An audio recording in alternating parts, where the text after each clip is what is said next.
Hello दोस्तों। आज से आपका paper 1 Z to H batch यानी कि ज़ीरो टू हीरो बैच जो है वो स्टार्ट हो रहा है।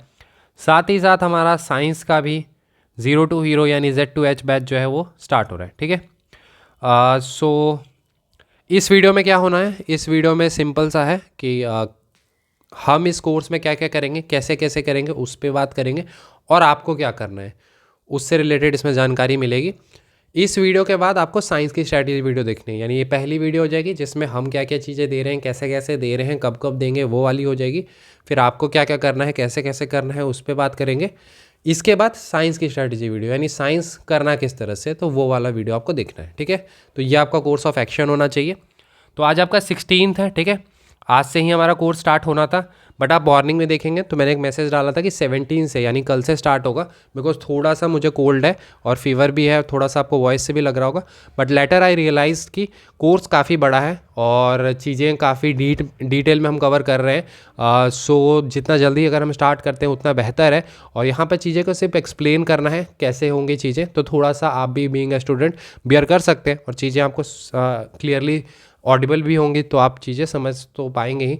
तो इस कारण से आई थॉट कि हाँ 16th अगर शेड्यूल्ड है तो 16 से ही हम स्टार्ट कर लेते हैं। ठीक है। हम इसमें बेसिकली साइंस पे डिस्कशन कर रहे होंगे। साइंस से हम स्टार्ट क्यों कर रहे हैं उसके पीछे थोड़ा सा लॉजिक समझते हैं कि CAPF AC एग्जामिनेशन 2025 को अगर हम टारगेट कर रहे हैं तो वहाँ पे मैंने क्लियरली आपको बताया कि हम 150 प्लस मार्क्स को टारगेट कर रहे हैं। यानी हमारा टारगेट है कि 150 के अप्रॉक्स हम पहुँचे। तो अगर इस चीज़ को हम ध्यान से देखें तो इसमें इंपॉर्टेंट ये होता है कि इनिशियल मंथ्स में अगर हम एक मेजर चंक जो है मार्क्स का वो अगर कर पाते हैं तो बेहतर है। तो आप देखेंगे कि on and around of 52 marks जो है इजीली आप साइंस से निकाल सकते हैं। तो उस कारण से हम इससे में साइंस को स्टार्ट कर रहे हैं। ठीक है। तो हमारा ये है कि 1/3 मार्क्स हम पहले ही निकाल लेते हैं इनिशियल के 45 दिन में। किस तरह से होंगी ये सारी चीज़ें हम बात करेंगे, साइंस कैसे है, ये सारी चीज़ें जो है उस पर डिस्कशन होगी। उससे पहले एक इंपॉर्टेंट चीज़ है, वैसे तो ये कोर्स की वीडियो है बट सिंस स्टूडेंट्स कुछ बोल रहे थे तो मैंने सोचा थोड़ा बता देते हैं यहाँ पर कि कुछ स्टूडेंट्स का ऐसा है कि सर 2024 वाले एग्जामिनेशन में काफ़ी सारी वैकेंसीज़ आ गई थी, तो 2025 में मे बी उतनी वैकेंसीज़ ना आए ये वो। फिर किस तरह से क्लियर होंगी एग्जामिनेशन और ये सारी। पहले तो एक चीज़ है कि जो वैकेंसीज़ आपके हाथ में नहीं है तो उस पर ज़्यादा डिस्कशन करना या सोचना यूज़लेस है। आपके हाथ में क्या है, प्रिपरेशन है, तो वो करनी चाहिए। और ये मैटर उतना वैसे ज़्यादा तो नहीं करता, हाँ फाइनल सिलेक्शन में डेफिनेटली मैटर करता है, बट जो चीज़ हाथ में नहीं है तो उस पर डिस्कशन करना उतना नहीं है। लेकिन अगर आपकी प्रिपरेशन अच्छी होगी तो सिलेक्शन होगा। अगर सपोज़ मैं आपको थोड़ा सा अपने बारे में बताऊं, वैसे तो पता होगा बट एक चीज़ मैं बताता हूं कि मैंने CAPF का पहला अटैम्प्ट 20 में दिया था। ठीक है। इसमें आपकी वैकेंसीज ऑन एंड अराउंड 250 260 के आसपास कुछ आ रखी थी। तो कितने बंदों ने रिटर्न क्लियर किया होगा, अगर 6.5 टाइम्स अगर देखते हैं तो 1600 1700 जो है स्टूडेंट्स ने इसको क्लियर किया होगा। ठीक है। वहीं अगर हम देखते हैं फिर इसका रिज़ल्ट, क्योंकि कोविड था तो कोविड के वजह से फ़ेब में रिज़ल्ट आई थी और मैंने मार्च से हमारी जो 2021 है उसकी प्रिपरेशन स्टार्ट की थी। एग्ज़ाम होना था अगस्त में। ठीक है। और ये आपका 2021 में आपकी जो वैकेंसीज आई थी 159 आई थी सिर्फ। और अगर इसका आप देखते हैं जो रिज़ल्ट आया था फाइनल, वो ऑन एंड अराउंड 1000 बच्चों का आया था। तो आई थॉट कि अगर ये 1700 बच्चे जिन्होंने CAPF क्लियर कर रखा है उसमें से मैक्सिमम बच्चे देंगे ही तो वही 1000 सीट्स ले लेंगे। तो हम जिन्होंने जिनसे 20 क्लियर ही नहीं हुआ, जिनसे पेपर 2 लिखा ही नहीं गया 20 के अटैम्प्ट में, तो उनका तो कहीं होना ही नहीं है कुछ भी। और टाइम भी कम था क्योंकि मार्च से प्रिपरेशन करनी थी। बट स्टिल जो 4-5 महीने अच्छे से रिगरस प्रिपरेशन की, उसका ये आउटकम था कि I was able to score 152.66 marks in paper 1। तो ये सारी चीज़ें हैं। तो मैं ये कहना चाहता हूँ कि आज भी मैं इस चीज़ को फर्मली बिलीव करता हूँ कि CAPF एक ऐसा एग्जामिनेशन है जहाँ पर एक्सपीरियंस, नॉलेज से ज़्यादा मैटर करता है एग्ज़ाम से 6-8 महीने पहले आपने क्या कर रखा है। ठीक है। अगर जिस बंदे ने 6-8 महीने पहले अच्छे रिगरस प्रिपरेशन कर रखी होती है CAPF की, वो किसी भी स्टूडेंट को पीछे छोड़ सकता है। ठीक है। तो वो चीज़ है। तो इसीलिए प्रिपरेशन अगर अभी आप कर रहे हैं तो आप बेस्ट है। और CAPF के लिए स्पेसिफिकली तो ज़्यादा उतना सोचने की ज़रूरत है, वो हाथ में भी नहीं है कितना आएगा नहीं आएगा। और अब तो फिर भी 300 ही इतने के आसपास या उससे ज़्यादा ही आते हैं। आपको हमारे जैसे 21 जैसा 159 इतना कम तो देखने के लिए एटलीस्ट नहीं मिलेगा। ठीक है। तो ये चीज़ है। अब बात कर लेते हैं हम साइंस की। ठीक है। तो साइंस से हम क्यों स्टार्ट करें, ऐसा क्या है साइंस में जो हम साइंस से स्टार्ट करें। तो जैसा कि मैंने बताया कि 1/3 मार्क्स यानी हम 50 के आसपास तक जा सकते हैं। सिंपल है, 30 क्वेश्चन आने हैं। ठीक है। 30 क्वेश्चंस आने हैं ईजीली। जो है आप एक्यूरेसी के मामले में सबसे बेहतरीन होती है साइंस। साइंस कभी आपको धोखा नहीं देता। ऐसा नहीं होगा कि इररिलेवेंट क्वेश्चंस आएंगे, कुछ डेफिनेटली आएंगे, बट ईजिली आप 25-26 नेट क्वेश्चंस जो है वो यहाँ से निकाल सकते हैं। सपोज आपने 27 करेक्ट किए और 3 इनकरेक्ट किए तो आपके नेट 26 बन जाएंगे, तो 25 के आराम से आप आसपास तक जा सकते हैं। सो 50 मार्क्स आप इजीली जो है वो साइंस से ला सकते हैं, और यहाँ पर सबसे बेहतरीन एक्यूरेसी रहती है। तो हम इसीलिए इनिशियल मंथ्स में ही हम एक बहुत ही मेजर चंक जो है वो कर लेंगे यहाँ पे, ठीक है। सो ये चीज़ हो गई।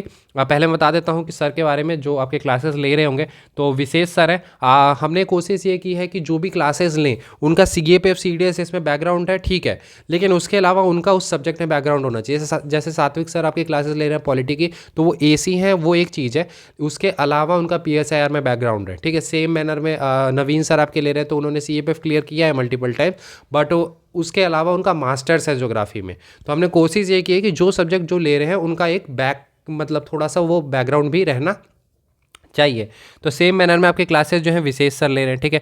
अब विशेष सर ने 23 भी CAPF क्लियर किया, 24 भी क्लियर किया, 6 बार CDS क्लियर किया है। CDS में साइंस में उनके 100% स्कोर थे, ठीक है। इसके अलावा NDA भी क्लियर कर रखा है। तो ये सारी चीज़ें क्यों बतानी होती है, बिकॉज थोड़ा सा ट्रस्ट होना चाहिए। अगर मैं ये चीज़ें बता दे रहा हूँ तो आपको आइडिया होगा कि हाँ, जो बंदा क्लासेस ले रहा है उनके काफ़ी एक्सपीरियंस है, लाइक CAPF का, CDS का, तो आपको बेहतरीन कॉन्टेंट देखने के लिए मिलेगा, ठीक है। अब बात कर लेते हैं हम साइंस की। पहले मैं साइंस की जनरल बात कर लेता हूँ, थोड़ा सा 2 मिनट बात करूंगा, उसके बाद फिर हम बात कर लेंगे कि क्या क्या चीज़ें हम कैसे कैसे करेंगे, ठीक है। सबसे पहले अगर हम देखते हैं साइंस के, तो साइंस को हमें पता है 30 क्वेश्चंस आने हैं। 9th 10th और 11th एंड 12th की अगर हम बात करते हैं तो कुछ सेलेक्टेड एरिया से आते हैं। अगर आपने 9th 10th अच्छे से कर लिया और उसमें कॉन्सेप्चुअल क्लैरिटी बना रखी है, थोड़ा सा एप्लीकेशन यूज़ करते हैं, तो आप ईजिली 25-26 क्वेश्चन जो है यहाँ से निकाल लेते हैं, ठीक है। इससे बाहर जाने की ज़रूरत नहीं पड़ती है। बट दिक्कत कहाँ आती है, जब फॉर एग्जाम्पल पहला तो है कि जो आर स्टूडेंट है उनको यहाँ तक पहुँचना बहुत दिक्कत होती है, क्योंकि कॉन्सेप्चुअल क्लैरिटी नहीं है। जिनकी है भी तो एग्जामिनेशन के डिमांड को ही नहीं समझ रहे, यानी आपको पता ही नहीं है कि क्वेश्चन आ कहाँ से रहे। अब फॉर एग्जांपल केमिस्ट्री है, केमिस्ट्री में आपने सपोज जो एक्टिविटीज़ वाला है उसको आपने अच्छे से किया ही नहीं, एक एक्टिविटी का आउटकम क्या निकल रहा है वो आपने किया ही नहीं, तो कहीं ना कहीं आप थोड़ा पीछे रह जा रहे हैं। सेम आपने जो कॉन्सेप्चुअल क्लैरिटी आपने बना रखी है उसको आप अप्लाई ही करना आपको नहीं आ रहा, तो फिर कहीं ना कहीं दिक्कत आएगी। तो इस चीज़ को भी ध्यान रखना है। तो उन सभी चीज़ों को ही ध्यान में रखते हुए we come up with this कि हम साइंस इसमें काफ़ी कॉम्प्रिहेंसिवली करवाएंगे। तो इसमें साइंस Z2H बैच हो या आपका पेपर 1 0 to हीरो बैच हो, वहाँ पर हम साइंस को काफ़ी कॉम्प्रिहेंसिवली अराउंड 40 to 50 आवर्स में, अराउंड 50 आवर्स ये टच कर जाएगा, क्योंकि काफ़ी डिटेल में हमने चीज़ों को करा रखा है, बहुत ही आराम से करा रखा है। तो इसी को ध्यान में रखते हुए हम आपको 2 लेक्चर्स दे रहे हैं, ठीक है। तो कितने लेक्चर्स हम आपको देंगे, डेली 2 लेक्चर्स देंगे। ये आपको मंडे टू फ्राइडे 4 PM पे देखने के लिए मिलेगा। सैटरडे संडे हमने ऑफ क्यों रखा है, क्योंकि चीज़ें आपको रिवाइज भी करनी है। ये नहीं कि हम लगातार क्लासेस लिए जा रहे हैं और आपको रिवाइज करने का टाइम ही नहीं मिल रहा, तो उसको ध्यान में रखते हुए हम 2 लेक्चर्स डेली दे रहे हैं, 4 PM पे देंगे। बट सैटरडे एंड संडे आपका क्या रहेगा, ऑफ रहेगा, ताकि आप चीज़ों को रिवाइज करेंगे, ठीक है। तो पहली चीज़ ये हो गई। दूसरा ये है कि हम इसमें क्या ले रहे हैं, तो आपको वीडियो लेक्चर्स प्रोवाइड कर रहे हैं। सो वीडियो लेक्चर्स हम दे रहे हैं, और वीडियो लेक्चर्स में भी आप देखेंगे PYQs का लगातार हमने डिस्कशन किया, यानी जो भी चैप्टर कंप्लीट हो रहा है उसका PYQ डिस्कशन करें, ताकि आपको आइडिया लगे कि हाँ जो भी चीज़ें हैं वो PYQ उस तरह के आ रहे हैं या नहीं आ रहे हैं, उसका आपको क्लैरिटी होना चाहिए, ठीक है।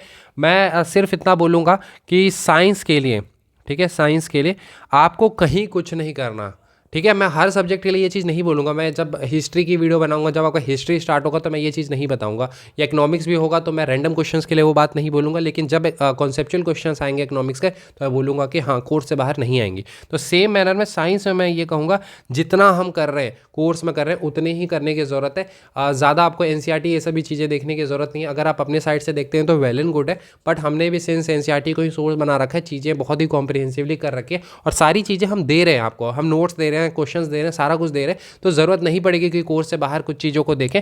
तो साइंस के लिए सिंपली जितना हम करवा रहे हैं, जो चीज़ प्रोवाइड कर रहे हैं, जैसे बता रहे हैं, बस उतना कीजिए, आप आराम से 25-26 क्वेश्चन यहाँ से निकाल सकते हैं, ठीक है। तो सारे सब्जेक्ट के लिए मैं ये चीज़ नहीं बोलूँगा, लेकिन कुछ सब्जेक्ट के लिए डेफिनेटली बोलूँगा। उसमें से साइंस है, साइंस के लिए कोर्स से बाहर देखने की ज़रूरत नहीं है, ठीक है। तो सबसे पहले मैंने आपको बता दिया है कि लेक्चर्स आपके रह रहे हैं।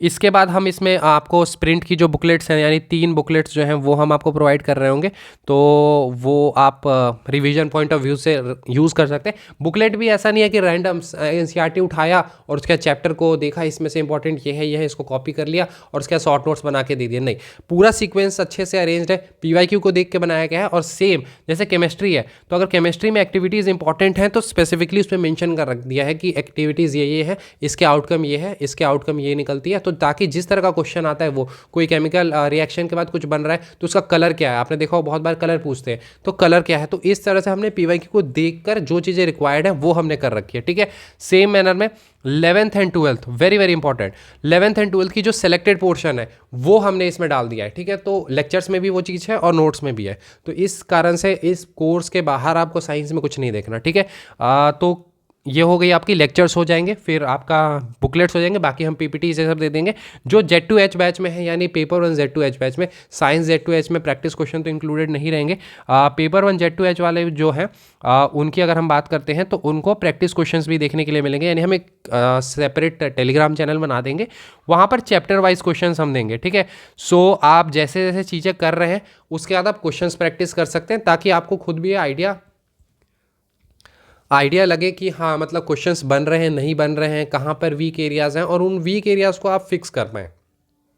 ठीक है, तो इस कारण से वो चैप्टर वाइज क्वेश्चंस भी आप लोग के लिए रेलिवेंट रहेंगे। तो थोड़ा सा मैं अब बात कर लेता हूँ कि कैसे कैसे चीज़ें हम देंगे। तो मैंने आपको बता दिया सबसे पहले कि मंडे टू फ्राइडे हम 2 क्लासेस दे रहे होंगे, क्योंकि अराउंड 50 आवर्स का कंटेंट है। तो हम कोशिश ये कर रहे हैं कि 45 डेज़ के आसपास में हम 1.5 महीने में आपका चीज़ें कंप्लीट कर लें। तो 2 लेक्चर्स आपको देखने के लिए मिलेंगी। ठीक है, 2 लेक्चर्स। इसके बाद क्या होगा कि केमिस्ट्री, जैसे फॉर एग्जांपल केमिस्ट्री से ही स्टार्ट हो रहा है, तो केमिस्ट्री आपका सपोज कंप्लीट हो गया लाइक 20 डेज़ में, 20 डेज़, हाँ, क्योंकि अराउंड 22 आवर्स का कंटेंट है आपका सिर्फ केमिस्ट्री का, क्योंकि उसमें एक्टिविटीज़ ये सब भी हमने डिस्कस कर रखी है।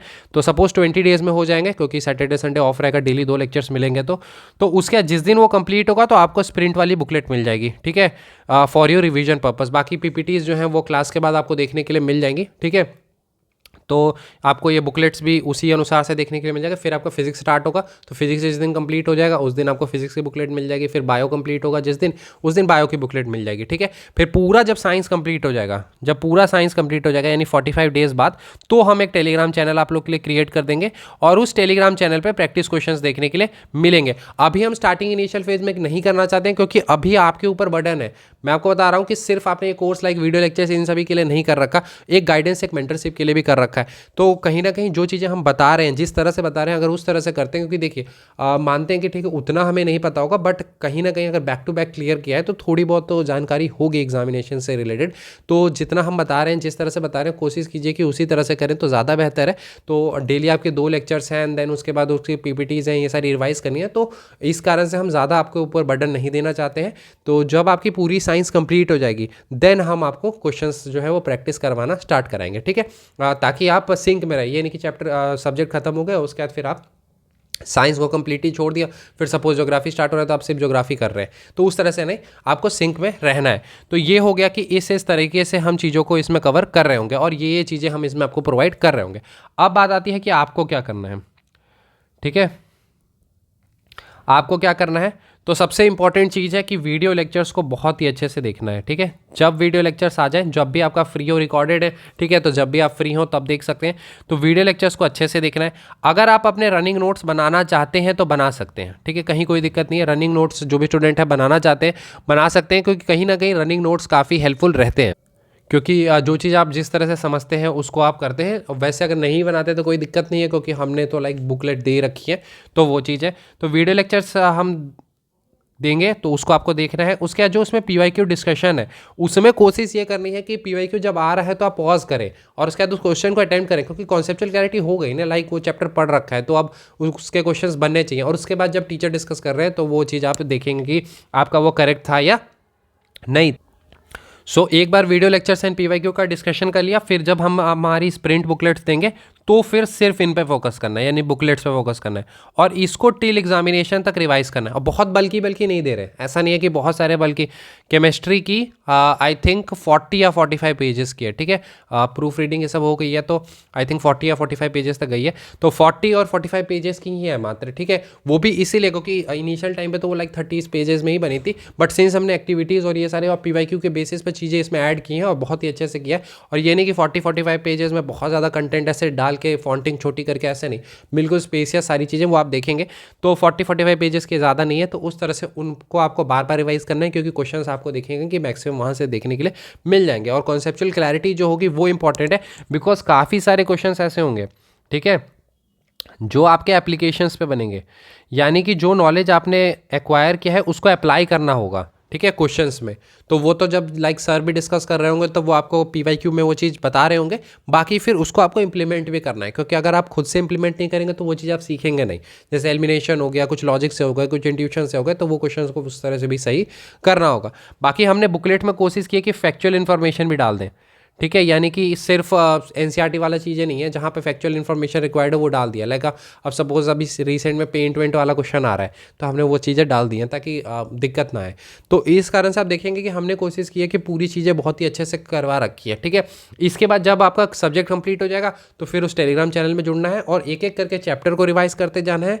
क्लासेस तो कर रखी है, नोट से आप चैप्टर को रिवाइज करेंगे, जहाँ लगेगा कि हाँ यहाँ पर समझने में दिक्कत आ रही है तो आपके पास अनलिमिटेड व्यूज़ है, यानी जितने बार आप देखना चाहते हैं एक लेक्चर को आप देख सकते हैं। तो आप उन वीडियोस को फिर से देखिए, जहाँ पर दिक्कत हो रही है वो, ये नहीं कि पूरा कोर्स फिर से देख रहे हैं, जहाँ पर जिस लेक्चर में दिक्कत हो रही है या जहाँ पर जिस पोर्शन में दिक्कत हो रही है सिर्फ उतना देखेंगे और उसके बाद फिर क्वेश्चंस लगाएंगे।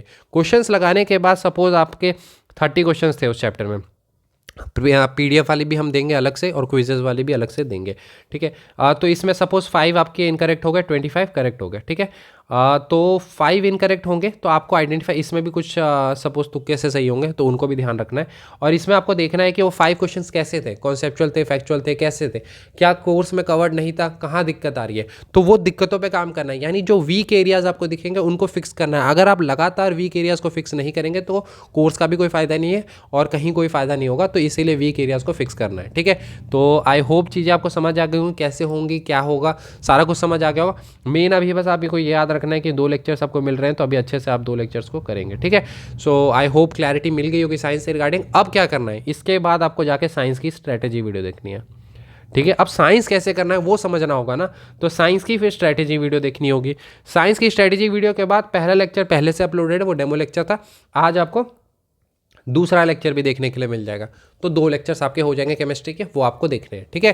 तो इस तरह से चीज़ें चलनी है, फिर कल भी आपको 2 लेक्चर मिल जाएगा, इस तरह से चीज़ें जो है वो आपको देखने के लिए मिलेगी। तो आई होप मैंने जो क्लैरिटी आपको देने की कोशिश की है वो मिल गई होगी। बाकी साइंस स्ट्रैटेजी वीडियो ज़रूर देखेंगे, ठीक है। वहाँ पर रिसेंट के जो अभी आपका CFF एग्जाम हुआ है ना, उसमें किस तरह के क्वेश्चन आए हैं, कैसे उनको टैकल किया जा सकता है, इन सभी पर काफ़ी डिटेल डिस्कशन है, तो आप देख सकते हैं, ठीक है। मिलते हैं अगले वीडियो में। Thank you and have a nice day.